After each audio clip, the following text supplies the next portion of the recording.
চিরসত্য এটাই যে আমার যে জীবনটা,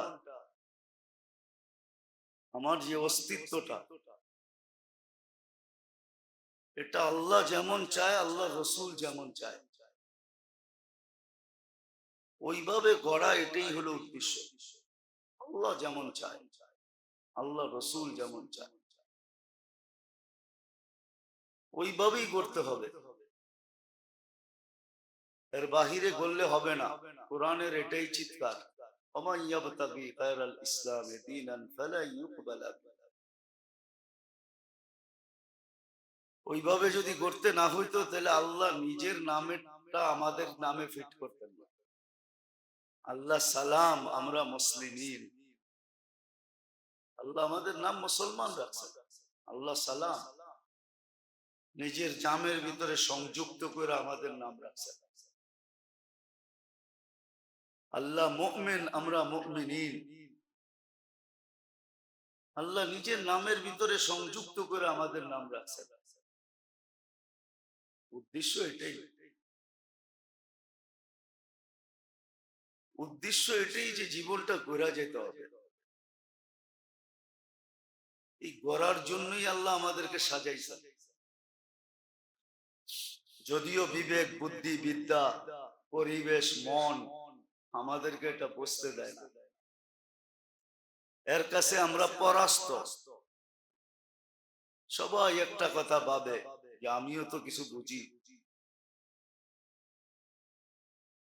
হ্যাঁ, এটা যদি দুনিয়ার ব্যাপারে হইতো তাহলে মনকে বুঝাইতে পারতাম যে দুনিয়ার ব্যাপারে আপনি বুঝেন। কেননা আল্লাহ রসুলও বলছে, আনতুম আ'লামু বিদুনিয়াইকুম, তোমরা দুনিয়ার ব্যাপারে আমার চেয়ে ভালো বোঝো। আমি তোমাদের দুনিয়া বুঝি না, আমি তোমাদের দুনিয়া বুঝি না। এই জন্যই চিৎকার দিয়েছেন, মালি ওয়ালিদ দুনিয়া, দুনিয়ার সাথে আমার কোনো সম্পর্ক নাই।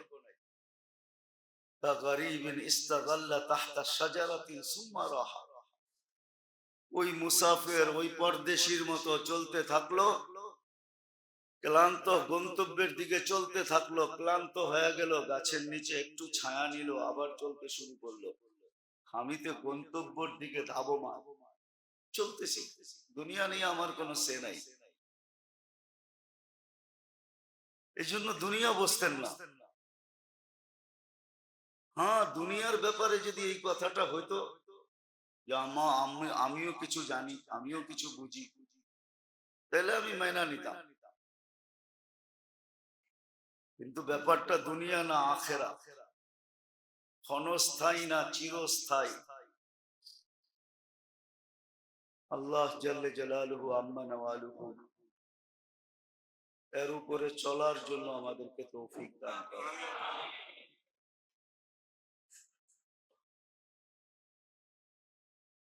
চেষ্টায় তো আল্লাহ আল্লাহ রসুল ত্রুটি করেন নাই, কিন্তু মানুষ নিজের নফসের কাছে, মনের কাছে, বা বিবেকের কাছে, বা বুদ্ধির কাছে, বা বিদ্যার কাছে, বা পরিবেশের কাছে আমরা পরাস্ত। সবাই আমরা পরাজিত। সবার ভিতরেই একটা কথা যে আমিও তো কিছু বুঝি।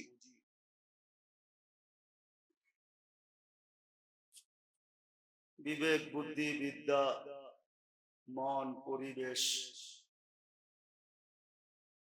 সবগুলা মিলায়া একটা কথার উপরই আমাদেরকে উঠায়, একটা কথাই ভাবি যে আমিও তো কিছু বুঝি। এই জন্যই আমরা এগুলার কাছে পরাস্ত, পরাজয় বরণ করছি। যেটা সঠিক জিনিস, যদিও দিবালোয়ের মতো সুস্পষ্ট, কিন্তু তারপরও বুঝে আসে না। বহুত ভাবে বুঝানো হয়, তারপরও বুঝে আসে না। আসলেও সাময়িক, দিলে গাথে না। জীবনের পরিবর্তন হয় না। নাহলে আল্লাহ ত্রুটি করেন না, আল্লাহ রসুলও করেন না। একটা মানুষকে যতটুক ভাবে বোঝানো দরকার, যে আঙ্গিকে বোঝানো দরকার, যেরকম উপমা দিয়া বোঝানো দরকার, সর্ব ধরনের আঙ্গিকে সর্ব ধরনের উপমা দিয়ে আল্লাহ রসুল আমাদেরকে বুঝাইছেন। আর ওনাদের স্বার্থে না, আল্লাহ স্বার্থের ঊর্ধ্বে। আল্লাহ সামাদ, আল্লাহ তো আল্লাহ। আমাদের যার কাছে যা কিছু আছে এটা আল্লাহর থেকে নিয়েই আছে, আল্লাহ দিছেন বিদায় আছে। যদি না দিতেন তাহলে আমাদের কাছে আছে এই শব্দটা আমরা বলতে পারতাম না। তাহলে যেরকম শূন্য অস্তিত্ব দিছিলেন, মানুষ যখন মার পেটের থেকে আসে তো শুধু অস্তিত্বটাই থাকে, বাকি সব দিক দিয়ে কিন্তু শূন্য থাকে। বুঝাইতে মনে হয় পারতেছি না।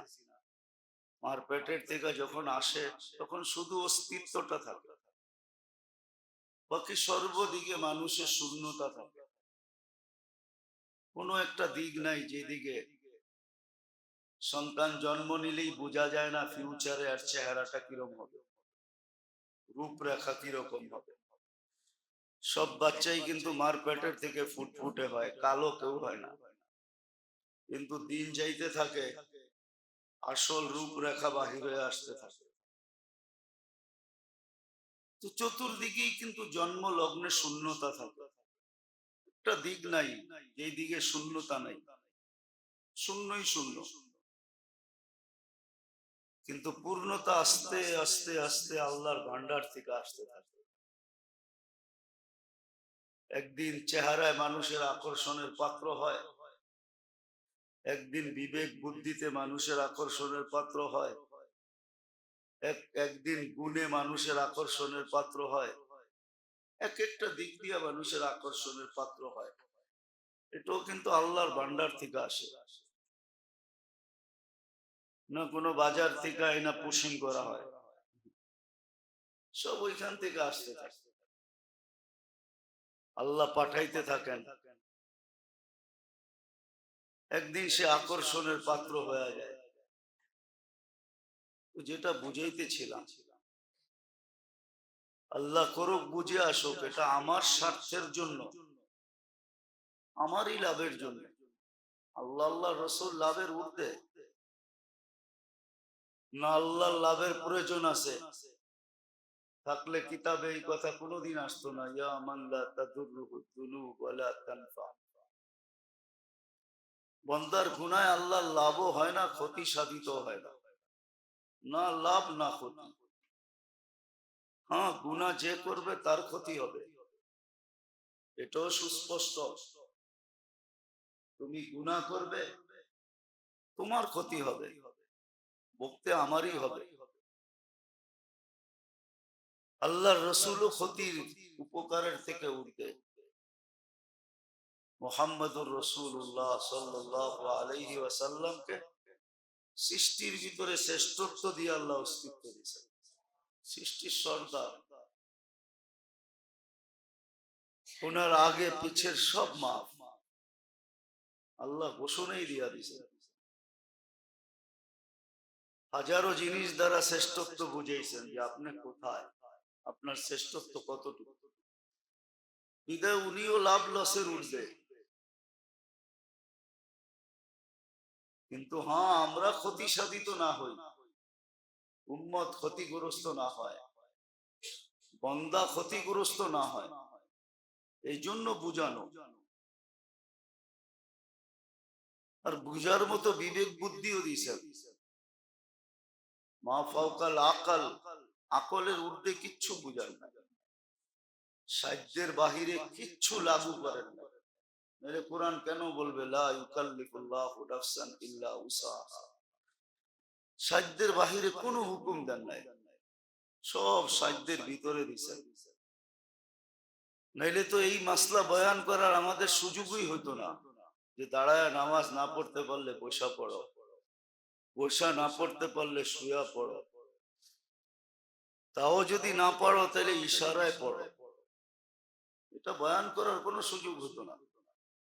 আল্লাহ সাধ্যের বাহিরে হুকুম করেন না। বিদায় যেটা বুঝাইতেছিলাম, আল্লাহ করো, বুঝে আসুক। আর মৃত্যুর আগে বোঝা দরকার। মৃত্যুর পরে তো সবাই বুঝে আসবে, এটা সত্য। মৃত্যুর পরে সবার বুঝে আসবে। আর কোরআন এটাই বোঝায় যে মৃত্যুর পরে তুমি বুঝতে বাধ্য হবে, সবাই বুঝবে। এরকম কেউ থাকবে না যে বুঝবে না। এটাই কোরআন বোঝায়, মৃত্যুর পরে বুঝবে। শুধু বুঝবে না, চিৎকারও দিবে, রব্বির রব্বির জিউন, আল্লাহ ফিরত পাঠান। রব্বানা ইন্নানা আবসারনা ফারজি'না আমাল সালিহা ইন্না লামুকিনুন। চিৎকার তো দিবে, ফিরত পাঠান, কিন্তু বলবে না, কাল্লা, কখনো না। এত বড় সম্পদ ছোট একটা জীবন দিয়ে অর্জন করতে পারতে, তাও তো কোনো কষ্ট করছিল না। সাধ্যের বাহিরে তো কিছু ছিল না, শক্তির বাহিরে তো কিছু ছিল না, সব তো তোমার সাধ্যের নাগালেই ছিল, হাতের নাগালে ছিল, ইচ্ছা করলেই পারতে। বাড়ির থেকে বাহির হইয়া 10 কদম দিলেই মসজিদ, ইচ্ছা করলে হিসাব করে থাকতে পারতে। হ্যাঁ, আসলেই আমাদের মসজিদ গুলা 10 কদম পর পর। চিন্তা করে দেখেন, অত্র এলাকায় কয়টা মসজিদ, একটার থেকে আরেকটার দূরত্ব কতটুকু? 10 কদম থেকে 20 কদম হবে, আর বেশি তো হবে না। ইচ্ছা করলে তো করে থাকতে পারতো, কিন্তু না, তারপরও আসছে কয়জন? বেশিরভাগই 5 ওয়াক্ত নামাজে দেখা যায় দূরের মানুষগুলাই মসজিদে আসে, যারা কোনো কাজে আসছে, কামে আসছে, এরাই নামাজের সময় এসে ঢোকে। এলাকায় যারা থাকে এরা খুব কমই আসে, খুব কম আসে। ফজরে তো আসেই না। ফতুয়া সবাই বাহির করে নিছে, ঘরে পড়লেই হয়, মসজিদে আসতে চায় না। তো যেটা বুঝাইতেছিলাম মেরে দোস্ত, মেরে ভাইও, মেরে আজিজও, সত্য এটাই, চির সত্য এটাই, যে আমার যে জীবনটা, আমার যে অস্তিত্বটা, এটা আল্লাহ যেমন চায়, আল্লাহ রসুল যেমন চায়, ওইভাবে গড়া, এটাই হলো উদ্দেশ্য। আল্লাহ যেমন চায়, আল্লাহ রসুল যেমন চায়, ওইভাবেই করতে হবে। এর বাহিরে করলে হবে না। কোরআনের এটাই চিৎকার, ওমান ইয়াবতাগি গায়রাল ইসলামি দীনান ফালা ইউকবালা মিনহু। ওইভাবে যদি করতে না হইতো, তাহলে আল্লাহ নিজের নামটা আমাদের নামে ফিট করতেন না। আল্লাহ সালাম, আমরা মুসলিমিন, আল্লাহ আমাদের নাম মুসলমান রাখছেন। আল্লাহ সালাম নিজের জামের ভিতরে সংযুক্ত করে আমাদের নাম রাখছেন। আল্লাহ মুমিন, আমরা মুমিনিন, আল্লাহ নিজের নামের ভিতরে সংযুক্ত করে আমাদের নাম রাখছেন। উদ্দেশ্য এটাই, উদ্দেশ্য এটাই যে জীবনটা গড়া যেতে হবে। এই গড়ার জন্যই আল্লাহ আমাদেরকে সাজাইছেন। যদিও বিবেক, বুদ্ধি, বিদ্যা, পরিবেশ, মন আমাদেরকে এটা বুঝতে দেয় না। এর কাছে আমরা পরাস্ত।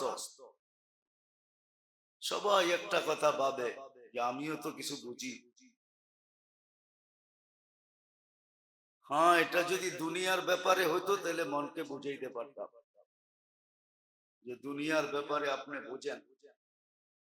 কেননা আল্লাহ রসুলও বলছে, আনতুম আ'লামু বিদুনিয়াইকুম, তোমরা দুনিয়ার ব্যাপারে আমার চেয়ে ভালো বোঝো, আমি তোমাদের দুনিয়া বুঝি না। আমি তোমাদের দুনিয়া বুঝি না, এই জন্যই চিৎকার দিয়েছেন মালি ওয়ালিদ দুনিয়া, দুনিয়ার সাথে আমার কোনো সম্পর্ক নাই। কাগরিবিন ইস্তাগাল্লা তাহতা শাজারাতিন সুম্মা রাহা, ওই মুসাফির ওই পরদেশীর মতো চলতে থাকলো, ক্লান্ত গন্তব্যের দিকে চলতে থাকলো, ক্লান্ত হয়ে গেল, গাছের নিচে একটু ছায়া নিল, আবার চলতে শুরু করলো। আমি তো গন্তব্যের দিকে ধাবমান চলতেছি, দুনিয়া নিয়ে আমার কোনো সে নাই। এই জন্য দুনিয়া বসতেন না। হ্যাঁ, দুনিয়ার ব্যাপারে যদি এই কথাটা হইতো যে আমিও কিছু জানি, আমিও কিছু বুঝি, তাহলে আমি মাইনা নিতাম। কিন্তু ব্যাপারটা দুনিয়া না আখেরা, ক্ষণস্থায়ী না চিরস্থায়ী।